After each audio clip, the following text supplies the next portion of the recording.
that I scribed these events, leaving out no shocking detail, but my debt is to history and to you, brave reader.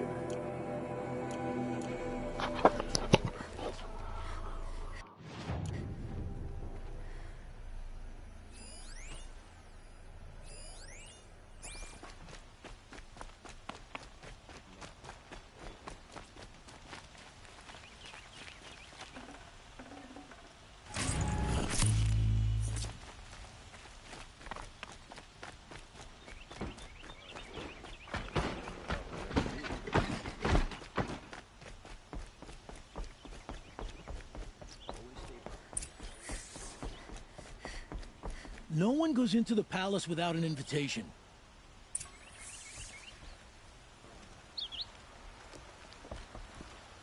Greetings, Aloy. I am known as Blameless Marad. Please come with me. You're needed for an important consultation. What do you mean? Where's Erend?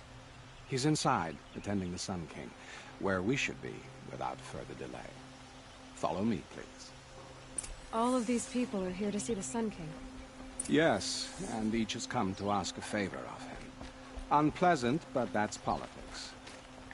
The Sun King is eager to meet you, the machine tamer with a curious eye for detail. It's all very intriguing. I'm not here to intrigue you. Too late. First the Oseram gets special treatment, and now Outlanders with some... Passed by some Outlander woman? Unacceptable. I've been here for 2 hours, and Miss Nora goes to the front of the line.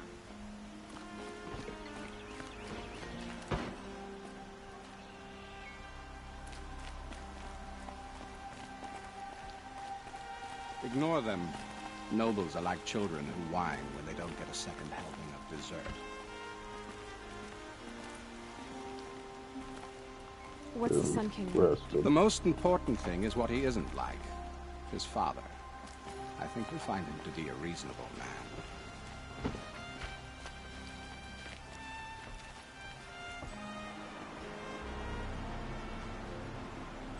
Aloy of the Nora. She who sees the unseen. Welcome. It would seem you have done me a great service. Erend, tell her what you found. I checked Ursa's tomb. You were right, Aloy. The body is missing a scar below her right knee. I gave it to Ursa when we were kids, fighting over a toy sword. If the body is not Ursa's, then we must assume she is still alive. And I will not abandon her. We only know she was taken, not who took her. I can help with that. Ursa has an enemy among the Oseram. A warlord named Dervahl. Impossible. Every clan in the claim has been hunting for him since the liberation. He has to be dead by now. No other Oseram had the motive and ingenuity to lure Ursa into this trap. I expect to find him lurking somewhere near the border. I've already sent an agent to investigate. He'll be waiting for word from us at the marketplace in Pitchcliff. I can't move troops to the border without provoking the Oseram. But I could send a few vanguardsmen. And perhaps an exceptionally gifted Nora as well. Erend, Marad, let me discuss it with her privately.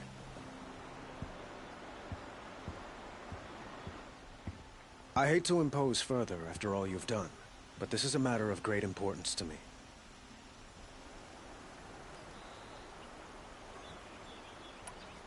It sounds like Ursa means a lot to you.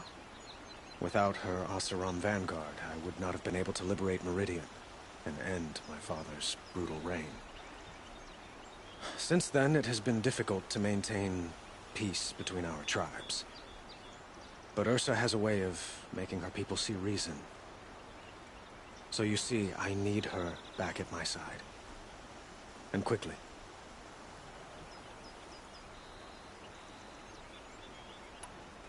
Who is Dervahl exactly? To understand Dervahl, you must first understand my father. He truly thought of himself as a sun god. His mind was broken. He believed that blood sacrifice would solve, well, everything. So he raided the other tribes for victims, especially the Oseram. Dervahl fought back. He crafted powerful weapons and rallied his people. My father responded with the ultimate cruelty. He captured Dervahl's wife and daughter and sacrificed them in the Sun Ring.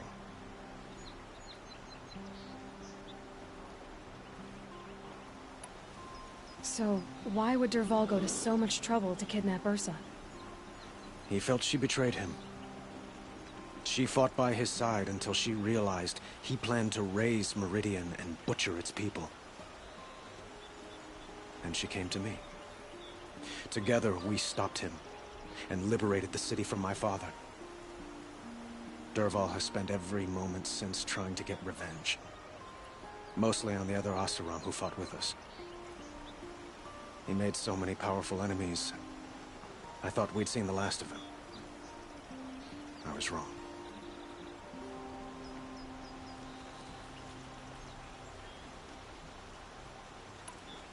I'd like to ask you something about the Sundom and its politics. By all means. They call you a sun god who killed his own father in order to unite the tribes in harmony. Is any of it true? They say you can see the invisible, split an arrow at 50 paces, and tame machines at a glance. How much of that is true? It's not too far off. Well, I would like to unite the tribes in harmony, but you saw how many courtiers I have to deal with first. Maybe next week.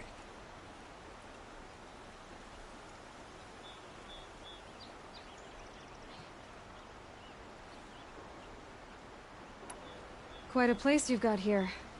You can almost see the little people below the mesa. You don't approve? Well, I have a secret for you. Neither do I. But we must be patient. Change won't come in a single sunrise. But will it happen at all, while men live in palaces? It might. Eventually. If people like you help me bring it about. Your politics seem very complicated. The Oseram are friends, but enemies too? I couldn't have liberated Meridian without the help of Ursa and her Oseram freebooters. Many of them have settled here. But the Ealdormen of the Oseram clans and Acclaim have become jealous of their success. So have many Carja nobles. It's a volatile situation, especially given the fact that my father raided the Oseram for years.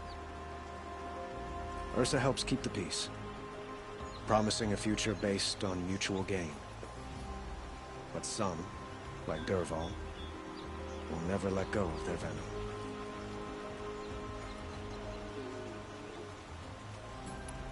What can you tell me about the Shadow Carja? What do they have to do with Ursa? They are remnants of my father's regime, holding out at the fortress of Sunfall to the west. Like him, they care only for domination, and seek to draw upon the power of the sun by spilling blood in its name. Since Ursa helped me take this city from them, they were perfect scapegoats. Dervahl knew this, of course, and planned it well.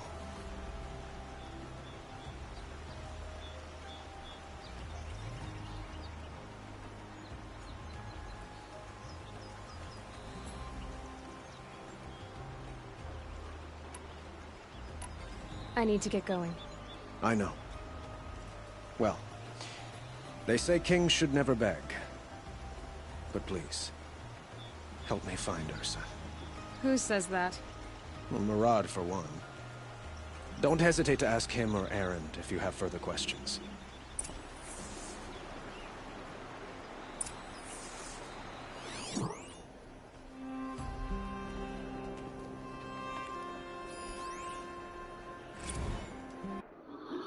The founding of Meridian. Founding of Meridian.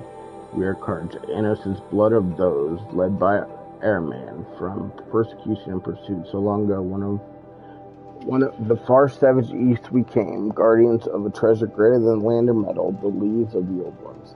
Airman found the leaves in a ruin picked up by a beam of sunlight, and he recognized at once their importance. Within was etched the first teaching of how to observe the sun, to recognize its guidance, and to understand the place of man. From out of the leaves came the first glyphs, the first writing, so our knowledge could last longer than voices.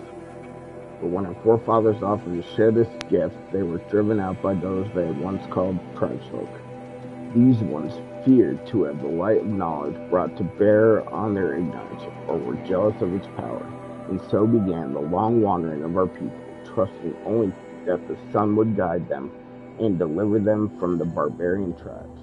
The path was hard and marked by the stones of families who fell along the wayside, even Ahriman's own. The persecution was unceasing. From those without purpose, only the desire to debase and destroy. But the faith of the Carja was rewarded with a distant vision, a tower like a solid ray of sun, holding on the horizon, flashing. Hold on, Luna, almost done. Even as their enemies descended upon them, Ahriman followed the flight of the Glinthawks, leading his people through looming canyons and teeming jungles. Again, they saw the tower so close now, it seemed to reach to the very sun itself, and they saw that Glinthawks perched upon it. Beheld in the light of the sun, the tower, the spire, cast its long shadow upon the mesa across the verdant valley. Ahriman knew he had found a haven for the tribe, as this was a place shunned by those without his faith, who cowered from the magnificence of the spire, or the shining feathers of the Glinthawks. He named this place Meridian, from a passage in the leaves, and the tribe settled in the protection of the great mesa. They found the site and was blessed in every respect, carving their cliff houses from the bounteous resources, and in time from the red rock of the mesa itself, crowning it with the first columns of the City of the Sun. Truly, the sun gave much of the descendants of our forefathers, granting Meridian great harvest and prosperity, and the bounds of the sundom for as far as its light touched. In time, seeing Meridian shielding us with the dark arrows and plots of our foes, other foreigners brought trade and tribute. Holy Meridian, without spire and sun, there would be no Meridian, but now and forevermore stands as monument to both, and the glory of Ahriman and the founders is reflected in each sun, and the radiant line, and the noble houses of the sun. Hold on, Luna.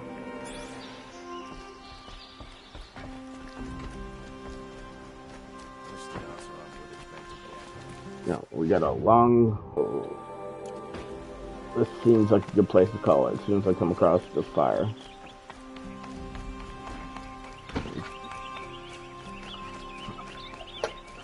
Gotta feed the dogs and let them out. Luna's getting a little restless, aren't you, baby girl?